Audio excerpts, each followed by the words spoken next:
Hi everyone, and welcome back to another video. In this short tutorial, I'm going to be showing you how you can make this interactive quiz that you can easily adapt to work with any questions.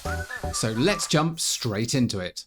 As usual, we'll start off with a blank presentation. So we'll go to File, choose Blank Presentation, right click, Layout, Blank.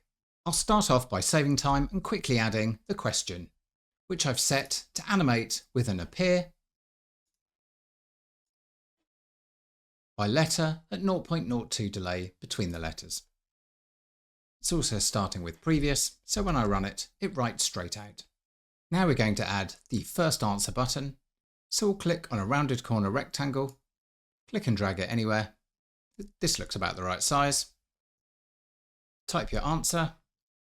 I'm going to set this to have a mid-blue fill, no outline, font Figtree, bold and 32 point. I also wanted to make these look very much like buttons, so I went to Format Shape, 3D Format, and gave them a small bezel. Something like 5 or 6 point for the width and height will give you this effect. Now this is done, I can easily press Ctrl D to duplicate it, drag it into position, then Ctrl D again for the third one. We'll now change the text in each one of these. And this gives us the 3 answers for our first question. One thing that's very important when working with a lot of interactive elements is to give the objects names that can be easily referenced in the animation pane. To do that, under Home, we can go to Arrange and make the selection pane visible. And here you can see the names where you can actually rename them if you want. So what I would recommend is we click on India, double click here, Ctrl A to select, and give it a name that we can easily remember, such as A1 for answer 1. We'll do the same here, A2 for answer 2, and A3 for the third one. We're now going to add the timer bar below. And for that, again, we'll go to a rounded corner rectangle, click and drag, so it's the same width as this. Click and drag this yellow dot to the right to make it fully rounded. I'm going to give this a grey fill with no outline, and again set a bezel. This one we can give a bit higher if you want to make it look like a more rounded button. Something like 30 width with 10 height will work well. When this time bar is selected, we can go to Animations and choose from one of the exit animations. We want to choose Wipe. We want an exit animation rather than an entrance animation because we want it to wipe off, but we want to make sure it goes in this direction from right. I also want to set it to 10 seconds. You can set this to anything you want. That's just how long we're going to give people to answer the questions. I also want this to happen after previous. So now when we run it, it will write out the question and fade off the time bar over 10 seconds. We can also fade up each one of these questions after the question has been asked. To do that, we can click on the first one, hold down Shift, click on the second one, and then while Shift is still held down, click on the third one, add something like a fade, set these all to after previous, and in the animation pane, we want to choose which order they come in. So I want the question to write out first, then the 3 answer buttons, and then we'll click to drag down the timer bar at the bottom. And we want to make sure these arrive after previous. So we'll click on the first one, make sure after previous is selected. You'll see a small adjustment there. Previously, it wasn't coming after previous, even though it said it was. Now they'll all appear 1, 2, 3, and then the time bar will start going down. Now we're going to add an out of time box if you run out of time. So we'll click, add it around here. I'm going to set it to a light red color. You can set it to anything you want. I'm going to write out of time on it, set it to have no outline, and make it Figtree bold. Make sure everything's selected when you do this. There we go. I'm also going to make it 32 point and give it a small amount of bezel as the other buttons have. So we want this to appear when this has run out of time. And a good way of doing that is recording a 10-second clip of audio and using a bookmark to trigger that. So we'll go to Record, audio, click this button and wait 10 seconds. You'll see the sound ticking up total sound length, and we can stop it at 10. By clicking OK, we don't need this on the screen, so we can click and drag it off. But I do want to add a bookmark, and to do that you can just click anywhere, drag it along to about 9 or 10 seconds, it doesn't have to be exact. Go to Playback and choose Add Bookmark. Now we have a bookmark, it's about 10 seconds, and that will make the out of time appear when we add it as a trigger. So let's test that. We'll click on Out of Time, go to Animations, Add Animation, Appear, and under Trigger, I want to choose on Bookmark of Bookmark 1, which is the one we've just added. We also want to make sure that this is playing in the right place, so we'll go to Animation Pane, and I'm going to start this before this rectangle wipes off. So I'll just click and drag it up by 1.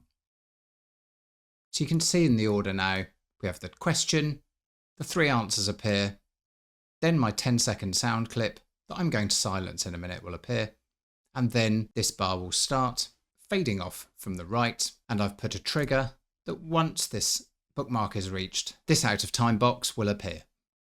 And for this box to wipe over from the right, we want it to happen with previous, so we select with previous.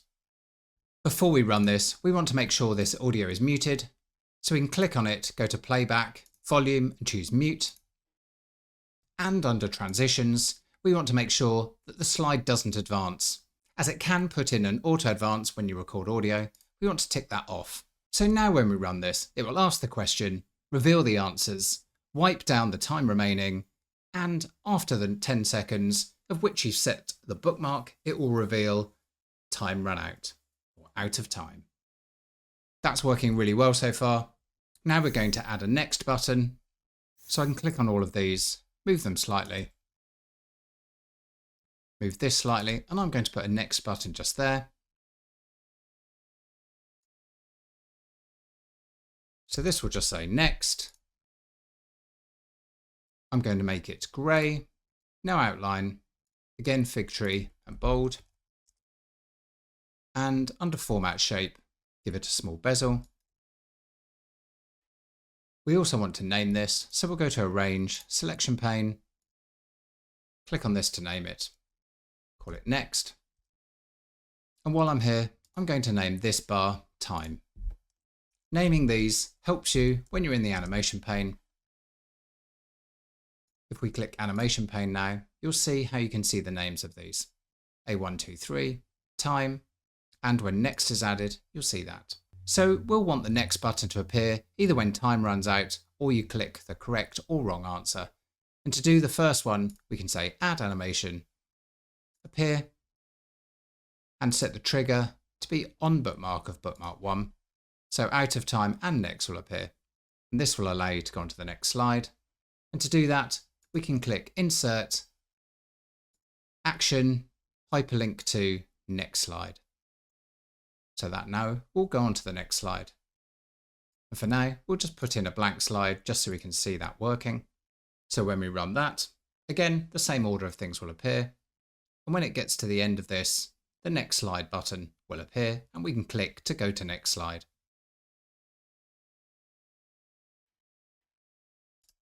Great.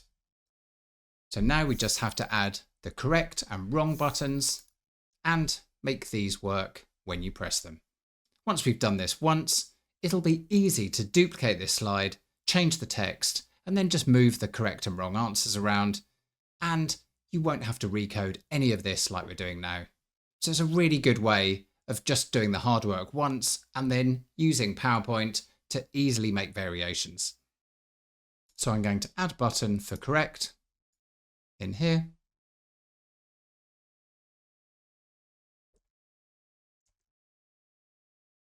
I'm going to set this to no outline, give it a green color. Again, fig tree bold and 32.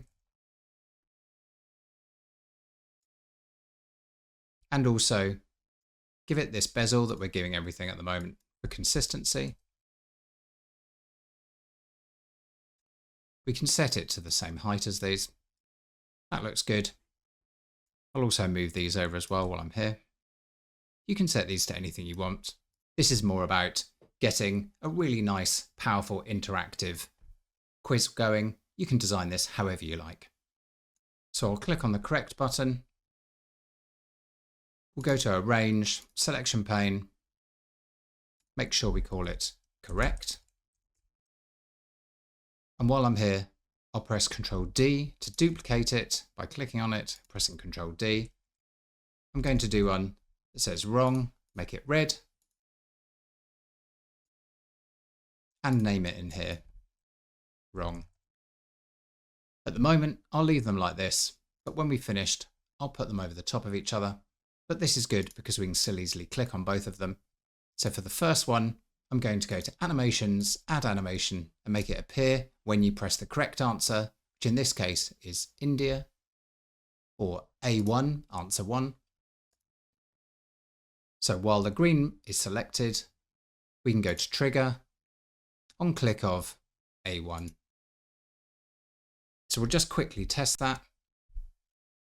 You'll see the wrong button will appear for now, but when we click India, the green button will appear. So I'll now add the wrong options.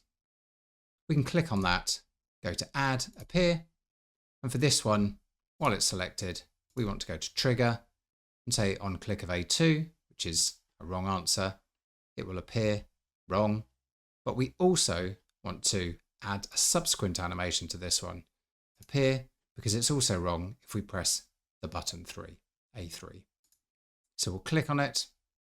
For now, we can reveal the animation pane, so we're seeing what we're working with. This is really helpful now we've named them. So if you press A1, it says correct. If you press A2, it says wrong. And this one here that we've just added, I want to trigger on click of A3. So at the moment, either clicking A2 or A3, China or USA, will reveal the wrong option.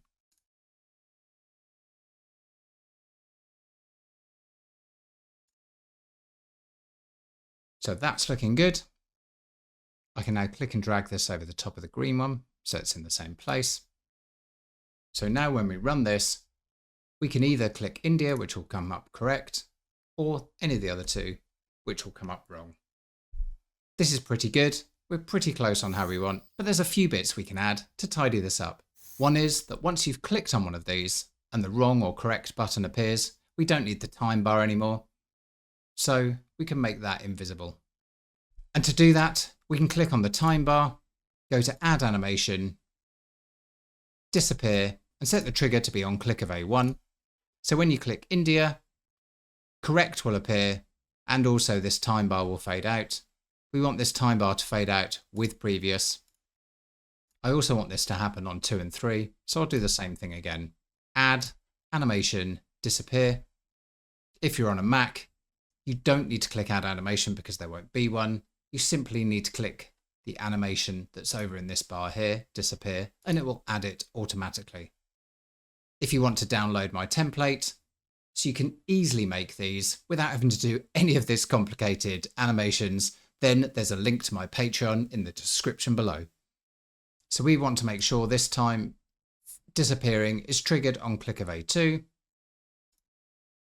and to happen with previous, and then we'll add it one more time. So we'll go to Add Animation while clicked on the time bar, disappear, set the trigger to A3, and make it happen with previous. So now if you click on any of the wrong answers, the time bar will also disappear. We're nearly there. We just want the next to appear when you click on any of them. So to do this, we can make sure next is selected. Make sure we go to Add Animation. As I mentioned on a Mac, you'll just need to go to the animations on the left in the selection box. But on the Windows PC, we need to go to Add Animation, otherwise these will replace them. And I'm going to choose Appear, and then trigger on click of A1, and set to with previous. We just need to do that for the other two. Click on this, Add Animation, Appear, trigger on click of A2 with previous, and then our final one, Add Animation, Appear, trigger on click of A3 with previous. Now the next button should appear when you click on any of these, right or wrong. And clicking on it will take you to the next slide. So now we have our slide where you can click to get the right or wrong answer. And the correct button appears with the next option. To make another slide, you simply click on slide 1, Control D to duplicate. You can type in your new question on slide 2.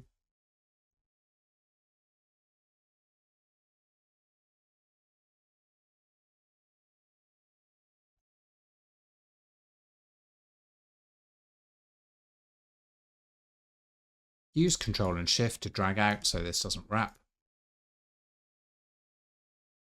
Write 3 possible answers.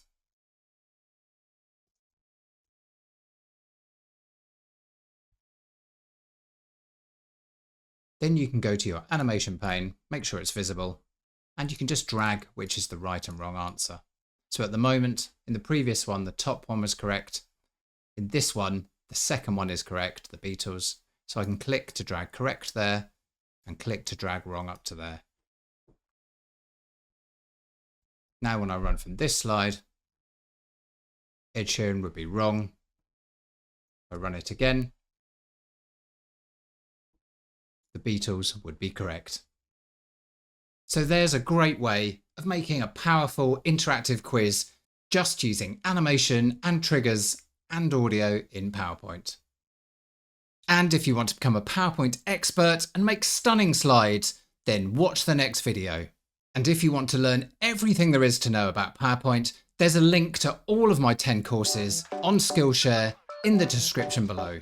Thanks very much for watching. If you like the video, please hit the like button. If you want to see more, hit subscribe, and I'll see you in the next one.